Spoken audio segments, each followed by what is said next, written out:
Number 1, ये trend खुद साख्ता था अपने पर्सनल गेंस के लिए या शैतान के हत्थे चढ़कर, क्योंकि वीडियो थी ये जुलाई 2024 की और इसे इन्होंने जोड़ा 26 नवंबर के वाकये के साथ। 26 नवंबर से 4 महीने पुरानी वीडियो थी और कहते हैं जी इंजीनियर साहब 2.0 बन के लॉन्च हुए एस्टेब्लिशमेंट की तरफ से। कौन कह रहे हैं? जो खुद तनख्वाहदार है। और जिसने ये वीडियो अपलोड की थी वो पता कौन है? नादिर बलोच, हमारे दोस्त हैं, सहाफी हैं। पहला क्लिप उन्होंने ट्वीट किया था, उससे इन सब लोगों ने व्लॉग बनाए। ये मुझे नहीं पता था।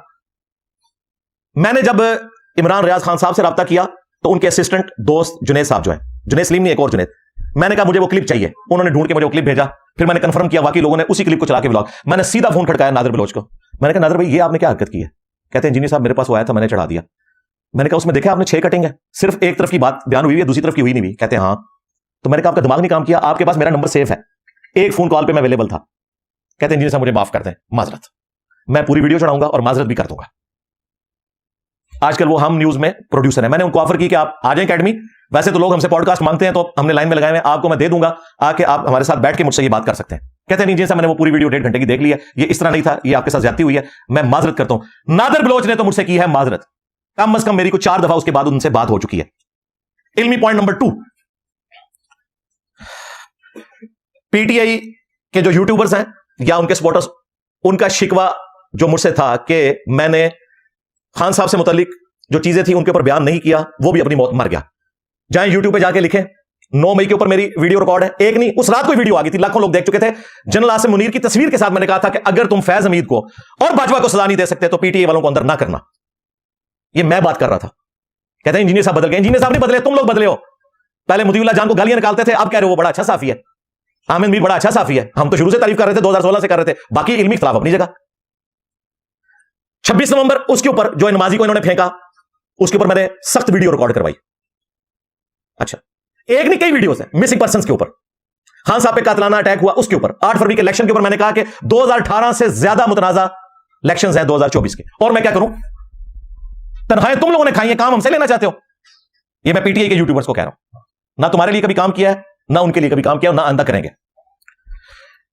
इल्मी पॉइंट नंबर 3, वो जो कटा हुआ क्लिप है जो नादिर भाई ने मुझसे माजरत कर ली कि मुझसे गलती से अपलोड हो गया और बाकी लोगों ने व्लॉग्स किए, वो टीसीएम के जो तलहा अहद भाई हैं उनके अपने ऑफिशियल चैनल पर रखा है। ऑलमोस्ट 2.25 लाख लोग उस वीडियो को देख चुके हैं। आप उसको खुद देखें, 1.5 घंटे की वो वीडियो है। उसमें जो क्रिटिकल पॉइंट्स हैं जो इन्होंने काट के वो वीडियो अपलोड की थी ना, मैं वो पॉइंट्स भी इसमें डिस्कस करूंगा। वो पूरी की पूरी वीडियो एस्टैब्लिशमेंट के खिलाफ थी। उसमें मैंने आसमा जहांगीर की तारीफ की है। आसमा जहांगीर वो औरत है, उसकी तारीफ करने से अयूब खान से लेकर ज़ियाउल हक से लेकर मुशर्रफ तक लोग अपनी कब्र में भी कांप उठते हैं, इतनी वो नफरत करते हैं आसमा जहांगीर से। हामिद मीर साहब की मैंने तारीफ की मिसिंग पर्सन के एतबार से, वो उन्होंने काट दी बीच में से। और मैंने टीएलबी को भी कहा कि ये भी एसेट है, कम से कम वोट के सिलसिले में आए हुए हैं, इन्होंने हथियार नहीं उठाए हुए टीटीपी की तरह। मौलाना फजल रहमान साहब की उसमें तारीफ की हुई, जो आजकल इनके इमाम भी है। हाँ है ना इमाम। अचकजई की नकलें मुंह पे चादर फेर के कौन उतारता था कंटेनर के ऊपर? आज अचकजई साहब इमाम है, तो क्या अचकजई ने अपना किबला बदला है? नहीं, इन्होंने बदला है। तो अच्छा चलो आप मानो कि उस वक्त अचकजई को जो ये कहते थे, किसके कहने पे कहते थे? सच सच बता दो, उसके ऊपर भी एक ट्वीट कर दो, बताओ सच सच किसके कहने पे तुम आलाकार बने हुए थे? अब ये ना कहना कि बाकी भी आलाकार थे। ना ना ना ना ना ना, तुम्हें हमने महात्मा माना था कि तुम बाकियों की तरह नहीं हो, तुम भी यही निकला। इमरान रियाज खान साहब कहते हैं इंजीनियर साहब बाकियों को मौका दिया, खान को भी दे दे। हाय हाय हाय, खान को मैंने मौका देना है? तुमने तो हमें बताया था कि वैसा नहीं है। तो फिर हमारी बात को हजम करो कि एक कुत्ता रोस्ट है, दूसरा बिल्ली रोस्ट है दोनों ही राम। इस तरह ना करो। एक गरीब तो बदतमीज खुद किसी ग्राउंड के ऊपर खड़े नहीं है और लोगों के ऊपर इस तरह के इल्जाम लगाते हैं हम लोग। तो वो आप पूरी वीडियो देखें, क्लिप्स कटे हुए हैं, वो सिर्फ मैं हाइलाइट्स उसकी चलाऊं ना तो आपको अंदाजा होगा। हत्ता के तलहा भाई एंड पे कहते हैं वली वही एस्टैब्लिशमेंट के बारे में इस तरह कुछ आपने बोल दिया है, तो अब एंड पे आप आसिम मुनीर साहब को डायरेक्टली कोई मैसेज दे दें। तो मैंने उसमें वो मैसेज दिया 9 मई के ऊपर, उसमें मैं बोला, और मैंने उसमें सिटिंग आर्मी चीफ को यह कहा कि आखिरत की फिक्र करें, जो बेगुनाह लोग पकड़े हुए उन्हें छोड़ें, 1 साल से उनकी डेट्स नहीं लग रही हैं, आप अल्लाह को जवाब देंगे। और मैंने वो जुमला रिपीट किया जो पीटीआई वाले कहते हैं इंजीनियर साहब का पहले और कोई किबला था अब बदल गया, काबे की छत वाला जुमला इस टीसीएम की पॉडकास्ट में भी है। लो सामो, एंड में मैंने कहा कि army chief, chief justice Nawaz Sharif, Imran Khan, ये सब के सब लोग काबे की छत पर खड़े होकर माफी मांगे। इल्मी पॉइंट नंबर 4 वो है सोशल मीडिया जो गाइडेड लोग हैं इनके, उन्होंने 5 बड़ी चीजें मेरी इसमें पकड़ी हैं, और वो भी डिसीव होने की वजह से जो इमरान रियाज खान साहब ने अपलोड की, बाकी तो सारी फजूल है, उनको खुद ही पता चल गया कि फजूल है। 5 कौन सी थी? नंबर 1, उन्होंने कहा जी काबे की छत वाला बयान जो है वो पुराना था, बनाया, तो अब पता चल गया टीसीएम की पॉडकास्ट में भी काबे की छत वाला बयान है, ये झूठ पकड़ा गया। नंबर 2, उन्होंने कहा जी आपने इमरान खान से माफी का मुतालबा किया, बाकियों से क्यों नहीं किया? झूठ। उसी टीसीएम की पॉडकास्ट में मैंने तो आर्मी चीफ को, चीफ जस्टिस को, नवाज शरीफ को, इमरान खान को मेंशन करके कहा है कि तुम सब काबे की छत पर खड़े हो और कौम से माफी मांगो अपने पुराने गुनाहों के ऊपर। ठीक है। तीसरा, यह बड़ा डंग मारा है इमरान रियाज ने अपनी बेवकूफी में। कहते हैं जी इंजीनियर साहब खान साहब के कैरेक्टर के ऊपर हमला कर रहे हैं। उस पॉडकास्ट में कह रहे हैं ना तो इसका माजी पता और ना पता मुस्तकबिल। तो इंजीनियर साहब अल्लाह का और उसका अपना मामला है, उसने कब कहा मैं पास आऊं? अब ये जो भी सुनता है वो कहते हैं वाकई यार इंजीनियर साहब ने तो जातियात के ऊपर हमला किया। अल्लाह के बंदो, मैं तो अपने मुखालफीन की भी जातियात पे हमला नहीं करता, हालांकि मेरे कई मुखालफीन ऐसे हैं जिनकी जाती बातें मुझे पता है। बेशर्मो उसको सुनते। मैंने पॉलिटिकल किरदार की बात की थी कि इनके बाजी का नहीं पता, पहले तो एस्टेब्लिशमेंट की गोद में थे। अब ये नहीं कह रहे मैं पावर से आऊंगा, ये कहते हैं कि मुझे बिठाओ, इनको उठाओ और खत लिख लें आर्मी चीफ को। ये तो बाद में खत लिखे, तो मुझे नहीं पता इनका मुस्तकबिल क्या होगा कि ये यू टर्न बहुत लेते हैं। इसको इमरान रियाज ने कहा कि मैं खान साहब के जाती किरदार पे बात कर रहा हूं। कितनी बड़ी ये दो नंबरी है। लेकिन मैं तुम्हें बेनिफिट ऑफ डाउट देता हूं, आजकल वैसे ही तुम्हें मुश्किल वक्त है कि ठीक है शैतान कहते चढ़ के तुमने ये बात की, लेकिन अब पूरी वीडियो के बाद माफी मांगो। अगली वीडियो में आके मासूम सा जुमला बोल रहा है हाँ मुझे पता चला ये पुरानी वीडियो है। तो तेरा प्रोग्राम तो बढ़ गया, तूने तो 26 नवंबर के ऊपर लगाया था कि उसके बाद लॉन्च हुआ है, और ये 26 नवंबर से 4 महीने पहले की वीडियो है। तेरा प्रोग्राम बढ़ गया, माफी मांग मुझसे। झूठ बोला तूने। हाँ पता चला इद्दत केस के, इद्दत केस नहीं 9 मई पे बोला, मिसिंग पर्सन पे बोला, जो तूने मिसिंग करवाए थे फैज हमीद के साथ मिलकर और आलाकार उस वक्त बना हुआ था, उस पर भी बोला।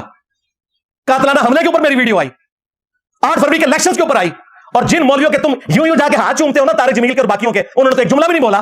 तारिक जमील के खिलाफ भी कोई क्लिप बनाना इमरान रियाज, तो फिर मुझे तो वसवसा आएगा कि तुम्हें लोग भगोड़ा कह रहे थे तो तुमने तवज्जो हटाने के लिए 7 महीना पुराना क्लिप काट के तो तवज्जो डाइवर्ट करने की कोशिश की। तुमने क्या समझा कि मैं बाकी सोशल मीडिया प्लेटफॉर्म्स की तरह तुम भी हो, तुम्हारा बड़ा मर जाएगा, उनका नाम लेने वाला कोई नहीं होगा। ये मैं तुम लोगों को आज प्रिडिक्ट कर रहा हूं। लेकिन अल्लाह के फजल से इस प्लेटफॉर्म की लेगेसी खत्म नबूवत की बरकत से, ये एक मजहबी प्लेटफॉर्म है, ये खत्म होने वाली नहीं इंशाअल्लाह ताला। तुम लोग क्या समझते हो अपने आप को?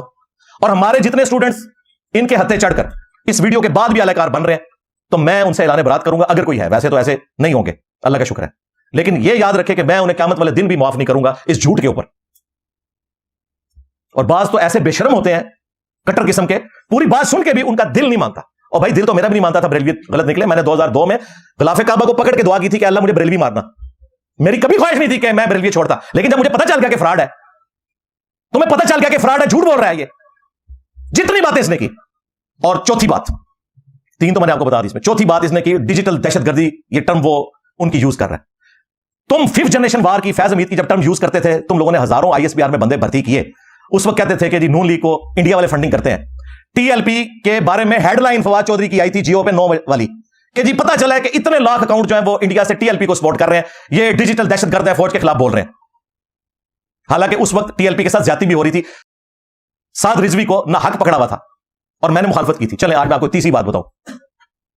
जब फैज हमीद साहब डीजीआईएसआई थे, उस वक्त हमारे यहां जेल में एक नया आईएसआई का कर्नल आया, तो उन्होंने कहा कि मैं स्टूडेंट हूं इंजीनियर साहब का, मेरी वाइफ भी, तो मैं मिलना चाहता हूं।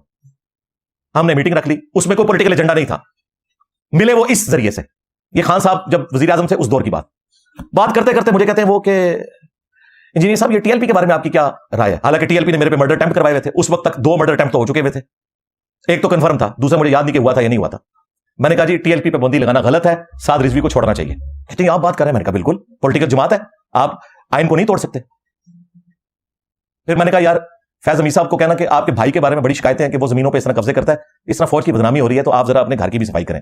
ये फैज हमीद जब आप समझ लें अनडिक्लेयर फिरौन था यहां का, तो मैं उसके कर्नल को ये बात कर रहा हूं। कहते हैं इंजीनियर साहब जो एस्टेब्लिशमेंट के कहने पे लॉन्च हुए, और ये लोग हर वक्त उसकी तनख्वाहें खाते फिरते थे, बातें मुझे करते हैं। ये 4 इतराज।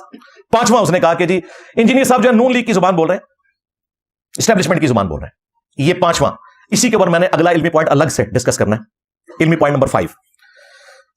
2013 के इलेक्शन में मैंने खान साहब को ना सिर्फ वोट डाली बल्कि हजारों लोगों से डलवाई। 2013 में 2014 में ये कंटेनर पे चढ़ गए एस्टेब्लिशमेंट के कहने पे। ज़ाहिर जनरल पाशा साहब ने कहा कि आपको हम लॉन्च करते हैं, इंशाल्लाह ताला आप जीतेंगे। 2014 में ये जब धरनों में आए तो मैंने पीटीआई को खैरबाद कह दिया। मैंने कहा यार ये एस्टेब्लिशमेंट के आलाकार बन गए, अब एस्टेब्लिशमेंट इसे यूज करेगी और टिश्यू पेपर की तरफ फेंकेगी। मुझे 2014 में पता चला, खान को तो 2022 में पता चला ना कि मैं टिश्यू पेपर बन गया हूं, मुझे 2014 में पता चल गया। तो ये मुझे कह रहे हैं कि मैं उनका बंदा हूं। उसके बाद 2017 में मुझ पर एक झूठा केस बनाया कि जी ये दहशतगर्द यहां से भर्ती करके अफगानिस्तान भेजता है। वो इसलिए कि यहां पे जो एजेंसियों का बंदा था वो कट्टर बरेलवी था, उसने एक झूठी रिपोर्ट लिख दी। हमारे ऑफिस में गई, उन्होंने कहा इंजीनियर साहब आप रिटायरमेंट ले लें। मैं कहा ना, इल्जाम लाना जे ओ लाओ जेड़ा मैं मन्ना भी, मेरे ऊपर आपने बनु उमैया के हमायती होने का इल्जाम लगा दिया। मैं तो देवबंदियत को मानता ही नहीं हूं, तो मैंने वहां क्यों बंदे भर्ती करके भेजने हैं? हुआ यह था कि हमारे लेक्चर्स में एक स्टूडेंट बैठता था, वो चला गया था उस वक्त अफगानिस्तान, और वहां वो मारा गया। पता चला जी वो हमारे दर्स में आके बैठता था। तो मेरा क्या लेना देना भाई, मेरे दर्स में तो हर तरह के लोग आते हैं। तो उसने रिपोर्ट बना के भेज दी।